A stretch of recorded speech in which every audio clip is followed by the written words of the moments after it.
کبھی کسی بندے کو اتنا تنگ نہ کرنا کہ وہ اتنی تکلیف میں آئے کہ وہ خود تو کچھ نہیں کر سکتا، ماڑا ہے، لیکن پھر وہ رات کو اپنے رب کی بارگاہ میں بیٹھ کے کہے کہ تو حاکم و عادل ہے مگر تیرے جہاں میں ہے تلخ بہت بندہ مزدور کے اوقات۔ پھر ایسا نہ ہو غریب ہے، ماڑا ہے، خود تو کچھ نہیں کر سکا، پھر اللہ کی بارگاہ میں تیری شکایت کرے۔ ایسا نہ کرنا کہ جب آپ کسی کو تکلیف دیتے ہیں، جب آپ ستاتے ہیں، جب آپ وہ بات کرتے ہیں جو اس بندے میں موجود نہیں ہے، جب آپ جھوٹ بولتے ہیں اپنے نفس کی تسکین کے لیے، جب آپ زیادتی کرتے ہیں صرف اپنی انا کے لیے، تو پھر بعدوں کا دعائے ضرر نکلتی ہے منہ سے۔ میرے نبی پاک علیہ السلام کے درویش صحابی تھے حضرت سعید بن زید رضی اللہ تعالیٰ عنہ، فقیر فاقہ مست، حضرت عمر رضی اللہ تعالیٰ عنہ کے قریبیوں میں سے تھے۔ ایک عورت نے الزام لگا دیا زمین کے قبضے کا۔ میں کیسے آپ سے کہوں کہ جب لوگ کسی ایسے شخص پر جس نے زندگی ساری دیانتداری سے گزاری ہو، لوگ الزام لگاتے ہیں نا، تو یہ بھی نہیں سوچتے ہم بات کس کے بارے میں کر رہے ہیں، کھلی ہوئی زبان ہوتی ہے، جو مرضی کہہ دیتے ہیں۔ حضرت سعید ابن زید پر الزام لگا دیا، اتنا بڑا آدمی، محبوب کا صحابی، اور عورت نے الزام لگا دیا۔ اور جب اللہ والے بددعا دیتے نہیں، لیکن جب کوئی تکلیف اتنی دے، کلیجہ پھٹ جائے، پھر بندہ کیا کرے؟ وہی بات کہ اب وہ کچھ کہہ نہیں سکتے تھے، ایک عورت پر کس طرح کوئی بات ہو سکتی تھی؟ دونوں ہاتھ اللہ کی بارگاہ میں اٹھائے، یہ صحیح حدیث میں موجود ہے۔ دونوں ہاتھ اللہ کے حضور اٹھا کے عرض کرنے لگے، مالک اگر یہ عورت جھوٹی ہے نا تو پھر اسے اندھا کر دے اور اس کی قبر اس کے گھر میں بنا دے۔ صحابہ فرماتے ہیں کہ حضرت سعید ابن زید کا تو وصال ہو گیا، زمانہ گزر گیا، لیکن ہم نے پھر اس بی بی کو اندھا ہوتے دیکھا ہے، پھر اس کے گھر میں کنواں تھا اور ہم نے اسے اپنے ہی گھر کے کنویں میں گر کے مرتے ہوئے بھی دیکھا ہے۔ میں جانتا ہوں اس بوڑھی عورت کو جس کی بیٹی کو کسی نے بڑا ہی ستایا تھا سسرال والوں نے، اور خامد اس کا موجود نہیں تھا، تو وہ اپنے وہاں سے نکلتے ہوئے نا واپس گھر سے، تو وہ دروازے پہ کھڑی ہو کے کہہ رہی تھی، حضرت صاحب میں گزر رہا تھا، حضرت صاحب گل سننا، بچیوں کا باپ کوئی نہیں، ایک بھائیا بیچارہ کدھر کدھر جائے، ہر چوتھے دن میں یہاں آ کے منتیں کر کے دوپٹے پھینک کے بچی چھوڑ کے جاتی ہوں، آج میں نے اپنا مقدمہ رب کی بارگاہ میں پیش کر دیا، آپ گواہ رہے نا، میرا جرم صرف ہے کہ میں بیٹیاں دی ماں ہوں، گواہ رہے نا آپ، میں نے مقدمہ اللہ کے حضور درج کرا دیا ہے، بیٹی کو حوصلہ دے کے جاتی ہوں، خود نہیں سوتی میں ساری رات، مجھے پتہ ہے میری بیٹی کے ساتھ زیادتی ہو رہی ہے، اور ان کو بھی پتہ ہے لے جا کوئی نہیں سکتے، بندے ماڑے ہیں، تو یہ روز ظلم کرتے ہیں۔ اب میں نے وہ مقدمہ درج کرا، آپ گواہ رہنا، میں نے بڑا منایا اس اماں کو، میں نے کہا ماں اتنے سخت جملے نہ کہنے لگی، کلیجہ اندر سے پھٹ گیا، چھلنی ہے۔ ایک شخص کے کمرے میں جاتی تھی معافی مانگنے، چلو بچی سے غلطی ہو گئی تو اٹھ کے دوسرے کمرے میں چلا جاتا تھا، میں دوسرے میں جاتی تھی، چونکہ میں بیٹی والی ہوں۔ اب میں نے مقدمہ درج کرا دیا ہے، اب میرا رب جانے بہتر انصاف، میں بڑا اللہ کا گناہگار بنتا ہوں، میں نے پھر واقعی وہاں انصاف ہوتے دیکھا، میں نے وہ رنگ بدلتے اور حالات تبدیل ہوتے دیکھے۔ یہ یاد رکھنا، زندگی خود بھی گناہوں کی سزا دیتی ہے، یہاں بھی زندگی خود بھی گناہوں کی سزا دیتی، یاد رکھنا، ذرا احتیاط سے منہ کھولنا کسی کے بارے میں، اللہ کے بندوں کے بارے میں اپنی زبانیں ذرا احتیاط سے کھولنا، ذرا خیال کرنا، کسی غریب کے بارے میں جملے سوچ کر بولنا، کسی کمزور کا مذاق اڑانا تو معاذ اللہ ذرا ہوش کرنا، اللہ سے ڈر کے بات کرنا، اس لیے کہ بڑی جلدی انصاف کا وقت آنے والا، بڑی جلدی حالات بدلنے والے، تلک الایام نداولها بین الناس، اللہ لوگوں کے درمیان دن بدل دیا کرتا ہے، پھر لوگوں کو جگہ نہیں ملتی چھپنے کی، روک چھپانے کی۔ دو ہی باتیں آج آپ کے سامنے رکھی ہیں، ایک تو نیکوں سے دعا لے لو، اللہ والوں سے دعا لے لو، ماں باپ سے دعا لے لو، بزرگوں سے دعائیں اور دوسرا بد دعاؤں سے بچ جاؤ، دعائے ضرر سے بچ جاؤ، کسی کو اتنا نہ ستاؤ کہ وہ بیچارہ خود کچھ نہ کر سکے اور اللہ کے حضور تمہاری شکایت کرے، بچو۔ وہ میں نے بہت پرانا ایک جملہ کہا تھا، پھر کہتا ہوں، غریبوں کی بد دعائیں دن میں نہیں ستاتی، غریبوں کی بد دعائیں رات کو ستاتی۔ جب اے سی پورا لگا ہو، گھر پورا بہترین بنا ہو اور نیند نہ آئے، اور اپنے ہی گھر سے خوف آئے، اور اپنے ہی مقام سے بندہ بے چین ہو کے اٹھے، اور کبھی چھت پہ اور کبھی نیچے، اور پتہ نہیں مجھے کیا ہے اور پتہ نہیں مجھے کیا ہے، تو پھر وہ استغفار کرے، پھر وہ جس کو ستایا اس سے معافی مانگے، پھر جس کا دل توڑا ہے اس سے جا کے اللہ کی رضا کے لیے معافی مانگ کے آئے، اس لیے کہ کچھ سکون ایسے ہیں جو صرف معافیوں سے ملتے ہیں۔ نبی پاک رحمت للعالمین ہے، لیکن جب حضور گزرے نا ایک دن طواف بیت اللہ شریف کر کے، تو کفار نے پھبتیاں کسیں، بار بار بلا بھلا کا، ایک طواف بھی حضور نے کر لیا، دوسرا بھی کر لیا، تیسرا بھی، اور پھر انہیں اوجڑیاں ڈالی، کئی تکلیفیں دی، تو اس وقت حضور نے پھر دعا کی تھی، اے اللہ گن لے ان لوگوں کو، گن مالک ان بندوں کو یہ اتنی تکلیف دیتے ہیں۔ حضرت صدیق اکبر فرماتے ہیں وہ جن کے لیے محبوب نے اس دن دعا کی تھی وہ چن چن کے بدر میں قتل ہوئے، سارے گن گن کے وہ لوگ قتل ہوئے۔ کیوں ہم کسی کو اتنا ستائیں کہ اس کے منہ سے پھر ایسے جملے نکلے جو ہم سے سنبھالے نہ جا سکے؟ ہم ڈٹے ہوئے لوگ۔ سرکار نے فلاح انسانیت کے لیے جو دوسرا کام کیا نا، وہ لوگوں کو احساس دلایا ہے کہ اگر غلطی ہو جائے تو تم نے بندوں کے سامنے اپنے آپ کو کلیئر نہیں کرنا، تم نے تو رب کے سامنے اپنے آپ کو کلیئر کرنا، اللہ کے سامنے تم نے بچنا ہے کہ میرا گناہ معاف۔ اور حضور احساس پیدا کرتے تھے۔ بخاری شریف میں قبیلہ غامدیہ کی اس عورت کا تذکرہ موجود ہے جو خود آئی تھی، کوئی گرفتار کر کے نہیں لایا تھا، وہ از خود آئی۔ احساس پیدا ہو گیا نا گناہ کا۔ یہاں بہت ساری غلطیاں کر کے بھی لوگ جب اپنی بات کرتے ہیں تو کہتے ہیں کبھی یاد تو نہیں کسی کے ساتھ زیادتی کی ہو، یاد تو نہیں کبھی کسی کا، بھئی آپ نے اتنے بڑے ولی ہونے کا دعویٰ کر دیا۔ انسان تو انسان رہتا ہے۔ بڑے بڑے لوگ کہہ گئے کہ یا اللہ اگر انجانے میں بھی بھول گئے ہیں تو ہم سے درگزر فرما، لیکن جب ہم تیار ہی نہیں ماننے کو۔ حضرت انس بن مالک کہتے ہیں وہ خاتون آئی، کوئی پکڑ کے نہیں لایا، کسی 14 دنوں کے ریمانڈ پہ نہیں اسے منوایا گیا، اسے وہ خود بخود آئی، اور کریم محبوب علیہ السلام کے سامنے جب وہ کھڑی ہوئی تو اتنے درد سے میں نے کم لوگ روتے دیکھے ہیں جس درد سے وہ روئی۔ عرض کرنے لگی حضور میں غلطی کر بیٹھی ہوں، مجھ سے زنا ہو گیا، مجھے پاک کر دے۔ تو محبوب کریم علیہ السلام نے فرمایا تو کیسے ثابت کرے گی تو نے گناہ کیا؟ یعنی مجرم کو ثابت کرنا پڑ رہا ہے کہ میں گناہ گار۔ یہ وہ کمال ہے کہ انسانوں کو احساس ہونے لگے کہ یہاں ہم غلط ہیں۔ جب اعتراف جرم ہوتا ہے، جب بیماری کی تشخیص ہوتی ہے تو پھر اس کا علاج بھی ہو جاتا ہے۔ حضرت انس بن مالک کہتے ہیں وہ عرض کرنے لگی حضور میرے پیٹ میں ناجائز بچہ ہے۔ حضور نے فرمایا جا جب بچہ پیدا ہو تو پھر آنا۔ وہ 8 ماہ کے بعد آئی تو اس کی گود میں پھول سا بچہ تھا۔ حضور نے فرمایا واپس جا، جب روٹی کھانے لگ جائے تو پھر آنا۔ وہ 2 سال 2.25 سال دودھ پلاتی رہی، پھر جب آئی تو بچے کے ہاتھ میں روٹی کا ٹکڑا تھا۔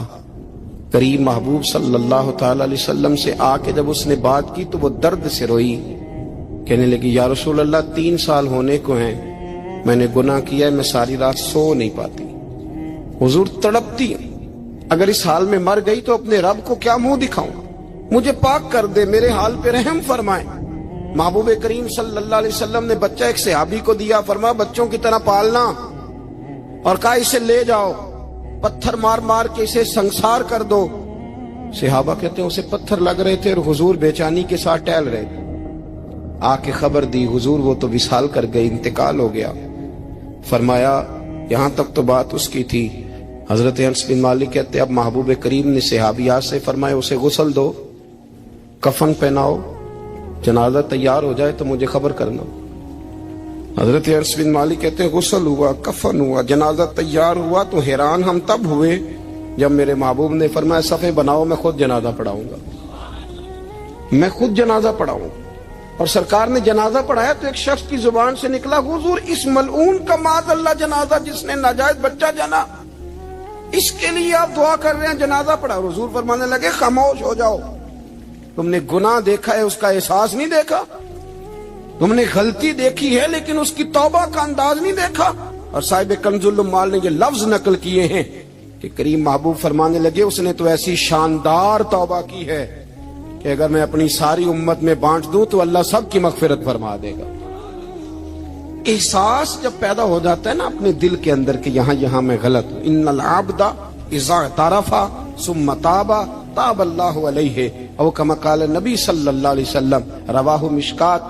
حضور نے فرمایا جب کوئی بندہ کہتا ہے نا اللہ میں بھول گیا تھا، اور پھر وہ توبہ کرتا ہے تو رب اس کی توبہ کو فوراً ہی قبول فرما لیتا ہے۔ حضرت عبداللہ بن حذافہ جہاد کر رہے تھے، روم کے عیسائیوں نے گرفتار کر لیا، 1000 آدمی نے مل کے پکڑا، گرفتار نہیں ہوتے تھے صحابی، 1000 آدمی نے گھیرا ڈالا، گرفتار کر کے لے گئے۔ اور جب بادشاہ کے سامنے گئے تو وزیر کہنے لگا بادشاہ بندہ بڑے کام کا ہے، اگر ہمارے قابو آ گیا تو فائدہ دے گا، صحابی ہیں حضرت عبداللہ بن حذافہ، حضرت فاروق اعظم کا زمانہ ہے، اگر قابو آ گیا تو فائدہ دے گا۔ بادشاہ کہنے لگا کیوں، کیا خوبی ہے؟ کہنے لگے ہم 1000 آدمی تھے، یہ اکیلا قابو نہیں آ رہا تھا، 1000 آدمی تھے، اگر ہماری فوج میں شامل ہو گیا تو بہت بڑا جرنیل ملے گا۔ بادشاہ کہنے لگا کوئی مسئلہ نہیں، 2-3 چیزیں ہوتی ہیں بندے کو خریدنے کے لیے، خرید لیتے ہیں۔ بادشاہ کہنے لگا عبداللہ جتنی دولت تجھے چاہیے میں تجھے دے دیتا ہوں، میرے لشکر میں آ جا، معاذ اللہ اسلام چھوڑ دے۔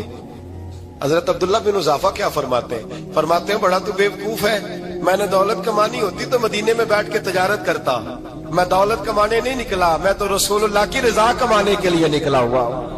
دولت کمانی ہوتی تو کسی مارکیٹ میں ہوتا، میدان میں آنا تو شہادت ہے مطلوب مقصود مومن، نہ مال غنیمت نہ کشور کشائی، یہ دولت تو لونڈی ہے رسول اللہ کے دروازے کی، یہ تو پیچھے پیچھے پھرتی ہے نبی پاک کے غلاموں، یہ کمانی ہوتی تو میں کسی مارکیٹ میں ہوتا، میدان میں تھوڑا ہوتا۔ عبداللہ بن حذافہ سے دوسری چال چلی، کہنے لگے میاں عہدہ جو تجھے چاہیے، میں بادشاہ ہوں، میرے نیچے جو عہدہ تو کہے گا وہ تجھے مل جائے گا۔ حضرت عبداللہ بن حذافہ کہنے لگے شاید تجھے پتہ نہیں میری تعریف کیا ہے، شاید تو جانتا نہیں میری تعریف کیا ہے۔ کہا صاحب کی کیا تعریف ہے؟ کہنے لگے میں رسول اللہ کا صحابی ہوں، اور کائنات میں سب سے بڑا عہدہ مصطفیٰ کے صحابی ہونے کا عہدہ ہے۔ صحابہ وہ صحابہ تھے جن کی ہر صبح عید ہوتی تھی، خدا کا قرب حاصل تھا، نبی کی دید ہوتی تھی۔ فرمایا میں نے حضور کے جلوے دیکھے ہوئے ہیں، مجھے عہدے کی ضرورت ہی نہیں، اور میں نے عہدہ لینا ہوتا تو میں سیاست کرتا، میں تو شہادت لینے نکلا ہوں میدان میں، عہدے کا میں نے کیا کرنا ہے؟ اب بادشاہ کہنے لگا اسے قتل کر دو، وزیر کہنے لگا نہیں ایک بات اور ہے، مجھے ایک چال اور چلنے دو۔ کہا وہ کیا؟ کہنے لگے میری بیٹی بڑی خوبصورت ہے، مجھے موقع دو اپنی ہی بیٹی کو سجا بنا کے، وہ جوان جس کی جوانی اتنی بڑی ہے کہ 1000 آدمی مقابلے میں کھڑا نہیں ہوتا، اس جوان کے کمرے میں رات کی تنہائی میں بنا سوار کے بی بی کو بھیجا۔ وہ بی بی کہتی ہے میں ساری رات بن سور کے اس صحابی کے کمرے میں بیٹھی رہی، لیکن یہ کیا شخص تھا، ساری رات ہی مسلح پہ بیٹھا رہا، ساری رات ہی، کچھ دیر تھک جاتا تو یہ کریم رسول پہ درود پڑھنا شروع کر دیتا۔ بی بی کہتی ہے سحری ہو گئی تو میں نے چھو کے دیکھا کہ انسان ہے کہ جن ہے، یہ بندہ ہے کہ فرشتہ ہے، چھو کے دیکھا۔ کہنے لگے پیچھے ہٹ جا، میں نے کہا میں نے تو سنا تھا تو 1000 کے مقابلے میں ہے، اور تو اتنا بے حس ہے کہ بنی سوری دلہن بیٹھی ہے، تو نے نظر نہیں کی؟ عبداللہ بن حذافہ، بی بی کہتی ہے نظر پھر نہیں اٹھائی، نظر پھر جھکی ہوئی ہے۔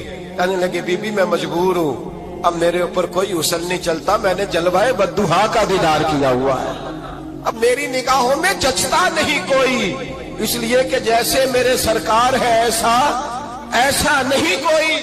کبھی بھی اب نہیں کسی کا میرے اوپر جادو چلتا، میں نے مصطفیٰ کو، اور کہا ذرا پیچھے ہٹ کے بیٹھ، مجھے میرے رسول نے غیر محرم سے بچنے کا حکم دیا ہے، ذرا پیچھے ہٹ کے بیٹھ۔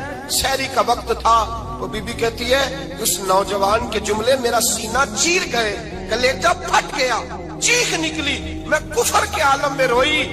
میں نے کہا مجھے بتا تو صحیح، آخر یہ جذبہ کہاں سے ملتا ہے؟ آخر یہ روشنی تو میں نے دیکھی نہیں، کہاں سے آتی ہے؟ ایک میرا باپ ہے جو بنا سور کے مجھے تیرے کمرے میں چھوڑ گیا، بتلا یہ کہاں سے کیف آتے ہیں؟ عبداللہ بن حذافہ کہنے لگے اگر کیف لینا ہے تو تو بھی میرے مصطفیٰ کا کلمہ پڑھ جا، آ جا دروازہ رسول پہ جھک جا، مل جائے گا۔ سویرے دروازے پہ باپ آیا بیٹی سے رزلٹ لینے، دروازہ کھولا تو بیٹی نقاب پہنے باہر آئی۔ باپ کہنے لگا کیا بلا؟ کہنے لگی پیچھے ہٹ جا، تو غیر محرم ہے، کافر ہے، میں مسلمان ہوں۔ اس نے کہا کیا ہوا؟ کہنے لگی تیرے جیسے کو باپ کہوں، تیرے جیسے کو جو مجھے استعمال کر رہا تھا؟ میں تجھے باپ نہیں مانتی، میں اب رسول والی ہو گئی، میں حضرت فاطمہ کی کنیزہ ہو گئی ہوں، میں اب نبی کریم کی خادمہ ہوں، خبردار میرے قریب نہ آنا۔ یہ دعو بھی ناکام ہوا۔ اب حضرت عبداللہ بن حذافہ کے سامنے موت کھڑی کی، ایک کڑا میں تیل گرم کیا، کہنے لگے تجھے اس میں جلایا جائے گا۔ حضرت عبداللہ بن حذافہ رضی اللہ تعالیٰ عنہ جب جلنے کے قریب ہوئے تو رونے لگے۔ روم کا بادشاہ کہنے لگا شاید ڈر گیا ہے، کہنے لگے اب سمجھ آئی ہے، اب تجھے پتا چلا ہے، چلا جا۔ حضرت عبداللہ بن حذافہ کہنے لگے تو کافر ہے، تیری کافروں والی سوچ ہے، اس لیے نہیں رویا کہ موت سے ڈر گیا ہوں، میں تو اس لیے رویا ہوں کہ ایک جان ہے، وہ نبی پاک پہ قربان ہو رہی ہے، کاش رب مجھے 1000 جان دیتا، میں ساری مصطفیٰ پہ قربان کر دیتا۔ ایک سنار نے گلی میں ایک یتیم چھوٹے سے بچے کو گھومتے دیکھا تو سنار بے اولاد تھا، بچے کو اٹھا کے گھر لے آیا، 18 سال اس بچے کی پرورش کی، اس کو پالا پوسا جوان کیا۔ سنار کے پاس وہ دکان پہ چلا جاتا، وہ کئی دفعہ دکان پہ رہتا، کئی دفعہ گھر میں رہتا۔ ایک دفعہ وہ دکان پہ تھا، بچہ گھر تھا، 18 سال کا جوان، اس کی بیوی اکیلی تھی، وہ جس نے ماں بن کے پالا تھا اس نے اسی پہ حملہ کر دیا، اس کا بازو بری نیت سے تھاما، بیوی چیخی، تھوڑی دیر گزری تو وہ نوجوان پیروں میں بیٹھ گیا، کہنے لگا اماں پتہ نہیں مجھے کیا ہوا۔ شام کو سنار آیا، بیوی چیخنے لگی، چلانے لگی، کہنے لگی آج عجیب بات ہوئی، جس کو میں نے جگر کا خون دے دے کے پالا اسی نے گندی نظر ڈالی۔ سنار محو حیرت ہے، بیوی کا خیال تھا کہ لاٹھ اٹھائے گا، ڈنڈا اٹھائے گا، نوجوان کو مارے گا، لیکن وہ رونے لگ گیا۔ اس نے کہا آج اس نے میرا بازو تھاما ہے، جانے کیا کیا ہے؟ پریشان ہونے لگ گیا، سجدے میں گر گیا، کہا تو بتاتا کیوں نہیں؟ تو وہ سنار کہنے لگا اس کی غلطی نہیں، 18 سال کے بعد آج مجھ پر بھی شیطان سوار ہوا تھا۔ ایک عورت آئی تھی، وہ اپنے بازوؤں میں چوڑیاں پہننا چاہتی تھی تو میں نے بھی گندی نظر سے ہاتھ ڈالا تھا، رب کریم نے مجھے فوراً اس کی سزا دی۔ جن کے گھروں میں بیٹیاں ہوتی ہیں ان کی نظریں گندی نہیں ہوتی، جو بیٹیوں کے باپ ہوتے ہیں، جو بہنوں کے بھائی ہوتے ہیں، ان کی نظریں گندی۔ اور اگر تو ٹیلی فون کرتا ہے، تو کسی عورت کے ساتھ تعلق رکھتا ہے تو یہ بات لکھ لے، امام فخر الدین رازی 1، علامہ اسماعیل حقی 2، ملا جلال الدین رومی 3، امام خازن 4، امام جلال الدین سیوطی 5 حدیث کے استاد اور محدث لکھتے ہیں کہ اگر تو کسی پر گندی نظر ڈالے گا تو تیرا گھر بچ سکتا، یاد رکھ نہیں بچے گا، اس لیے کہ تیری نظر کسی کی بیٹی کو بیٹی سمجھ تاکہ تیری بچی کا پردہ قائم رہے، کسی کی بہن کو۔ یہ کیا بات ہوئی کہ تو جتنا مرضی گند معاشرے میں پھیلاتا رہے تیرا گھر بچا رہے؟ یہ کیسے ہو سکتا ہے؟ فَإِنَّ لَهُ مَعِيشَةً ضَنكًا، اللہ فرماتے ہیں زندگی تنگ ہو جائے گی تیرے لیے مشکل، تو ڈھونڈتا پھرے گا کہ میں مرنے کو جگہ تلاش کروں۔ سچی توبہ کرے، کھری توبہ کرے۔ یہ گناہ انسان کو مجبور کر دیتے ہیں۔ حضرت عبداللہ بن مبارک رحمت اللہ تعالی علیہ، ان کے سینکڑوں شاگرد تھے، ایک شاگرد کے انتقال کا وقت آیا تو گھر گئے ملنے۔ آپ کہتے ہیں میں نے زور لگا لیا پر اس کی زبان پر کلمہ جاری نہیں ہوا، میں اسے کہتا کلمہ پڑھ پر اس کی زبان پر جاری۔ اللہ اکبر، بہت بڑی نعمت ہے، دعا فرمائیں اللہ ایمان کی موت عطا فرمائے، ایمان کی موت دے اللہ کریم، ایمان کی موت دے۔ ایسے بھی لوگ دیکھے ہیں، مسجد نبوی ہے، رسول اللہ کا شہر ہے، سر سجدے میں ہے، روح پرواز کر گئی، روح پرواز، کتنا نصیبوں والا ہے، کتنا نصیبوں والا ہے کہ مسجد نبوی میں سر سجدے میں رکھا ہے اور اللہ تبارک و تعالیٰ نے محبوب کے قدموں میں موت عطا فرمائی۔ تو حضرت عبداللہ بن مبارک کہتے ہیں میں نے اس کو کہا کلمہ پڑھ تو اس کی زبان پہ جاری نہیں ہوتا، میں بار بار کہتا تو وہ منت کرتا، کہتا حضور میں کوشش کرتا ہوں جاری نہیں ہوتا۔ فرماتے میں پریشان ہو کے اٹھا، ابھی میں دروازے پہ پہنچا تھا، اس نے چیخ ماری اور روح پرواز کر دی۔ بچے رونے لگے، بیوی رونے لگی، تو میں نے اس کی بیوی سے کہا کہ یہ جرم کیا کرتا تھا، اتنا بڑا پاپی پہ کلمہ جاری نہیں ہوا۔ اس کی زوجہ کہنے لگی حضرت جی 2 گناہ تھے اس کے، ایک تو یہ شراب کا عادی تھا، روکتی تھی باز نہیں آتا تھا، اور دوسری بات یہ کہ یہ اپنی اماں کا نافرمان تھا، وہ 2 گلیاں چھوڑ کے رہتی ہے، یہ کبھی ملنے نہیں گیا تھا۔ اس بوڑھی کا کلیجہ اس کی طرف سے بڑی تکلیف میں تھا۔ تو حضرت عبداللہ بن مبارک کہنے لگے جا تو بھی دعا کر، اور اس کی ماں کو بھی کہہ دعا کرے کہ یہاں تو یہ کلمہ نہیں اسے نصیب ہوا، اللہ کرے اللہ آخرت کی منزلیں اس کی بہتر فرما دے۔ یہ حدیث سنانے لگا ہوں، حدیث ہے، حدیث رسول ہے۔ جوان خاص کر کے ذرا میری بات پہ توجہ کرے، اور بزرگ خاص کر توجہ کرے جنہوں نے تربیت کرنی ہے۔ سنیں، حضور کی بارگاہ میں ایک نوجوان آیا ہے، یہ سنگ میل ہے حدیث، اس کو یاد رکھنا۔ عرض کی حضور میں سارے گناہ چھوڑ سکتا ہوں، زنا نہیں چھوڑتا، حضور مجھے زنا کی اجازت ہونی چاہیے۔ میرے حبیب نے تھپکی دی، بٹھا لیا۔ میں کہتا ہوں حضور نے گناہگاروں کو معاشرے سے کاٹا نہیں، ان کی تربیت فرمائی ہے، ان کی تربیت فرمائی ہے، ان کو قریب فرمایا۔ میرے حبیب کریم صلی اللہ علیہ وسلم نے فرمایا ادھر آ بیٹھ جا، بیٹھ گئے۔ حضور نے فرمایا تو پسند کرتا ہے تیری ماں کے ساتھ کوئی بدکاری کرے؟ حضور نہیں۔ فرمایا تو پسند کرتا ہے تیری بیٹی کے ساتھ کوئی بدکاری کرے؟ یا رسول اللہ میں آنکھیں نکال دوں گا۔ حضور نے فرمایا تو پسند کرتا ہے تیری بہن کے ساتھ؟ حضور میں کاٹ ڈالوں گا وہ ہاتھ جو میری بہن کی طرف اٹھیں گے۔ فرمایا تو پسند کرتا ہے کہ تیری خالہ پھپھی ممانی کی طرف کوئی ایسی حرکت کرے؟ حضور میں کاٹ کے رکھ دوں گا ان لوگوں کو جو بات بھی کریں گے۔ میرے حبیب نے فرمایا اچھا، جس کے ساتھ تو بدکاری کی اجازت مانگ رہا ہے وہ کسی کی ماں نہیں لگتی، وہ کسی کی بہن نہیں لگتی، اور کسی کی بیٹی نہیں ہوگی؟